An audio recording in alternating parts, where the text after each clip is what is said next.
En noviembre de 1922, un arqueólogo británico abrió una puerta sellada hacía más de 3000 años. Dentro encontró un tesoro casi intacto, la tumba de Tutankamón. Pero, pocos meses después, empezó a correr un rumor que todavía hoy sigue vivo, que quien tocara esa tumba pagaría con la vida. Esta es la historia real detrás de la maldición de Tutankamón. Y como siempre en este canal, vamos a separar lo que pasó de verdad de lo que simplemente se contó. El hombre que financió la excavación fue Lord Carnarvon, un aristócrata inglés que llevaba años invirtiendo en la búsqueda. Estuvo presente el día que se abrió la tumba. 4 meses después, en abril de 1923, murió.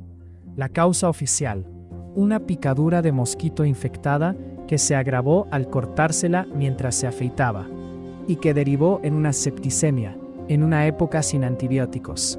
Pero la prensa no contó una causa de muerte tan mundana. Solo un periódico, The Times, tenía acceso exclusivo a la excavación.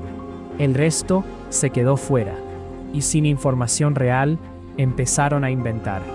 Así nació el mito de la maldición del faraón, y cada muerte remotamente relacionada con la tumba, por lejana que fuera la conexión, se convirtió en titular. El caso más extremo fue el de Richard Bethel, secretario personal de Carter, encontrado muerto en 1929. Cuando su padre, Lord Westbury, se enteró, se quitó la vida saltando por una ventana. Y durante su propio funeral, el coche fúnebre atropelló a un niño en la calle. La prensa contó los 3 sucesos como parte de la misma maldición. Durante años, la lista de víctimas creció y creció en los periódicos. Pero casi nadie contó lo que pasó con la persona que estuvo más tiempo dentro de la tumba: Howard Carter, el propio arqueólogo. Carter vivió 17 años más. Murió en 1939, a los 64 años, de causas completamente naturales.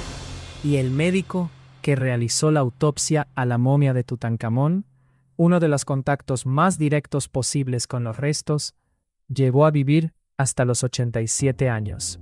En 1934, un colega de Carter, llamado Herbert Winlock, ya había hecho sus propias cuentas para acallar los rumores. Revisó una lista de 40 personas presentes en distintos momentos de la apertura de la tumba. En los 12 años siguientes, solo habían muerto 6.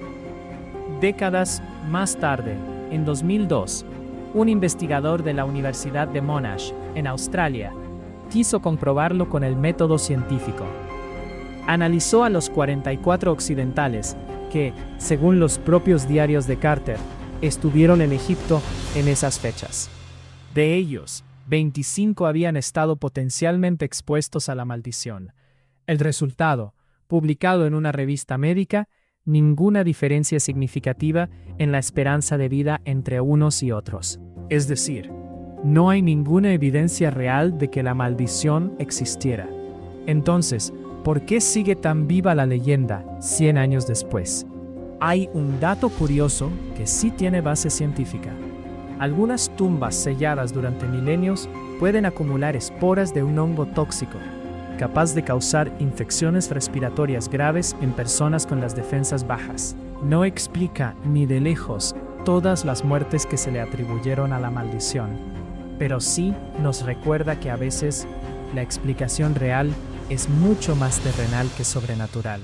100 años después, la tumba de Tutankamón sigue siendo una de las mayores maravillas arqueológicas de la historia. La maldición, en cambio, nunca existió. Solo hizo falta un periódico sin acceso y una historia demasiado buena para dejarla morir. Si te gustan estas historias, suscríbete. En Crónicas Breves siempre hay una tumba más que abrir.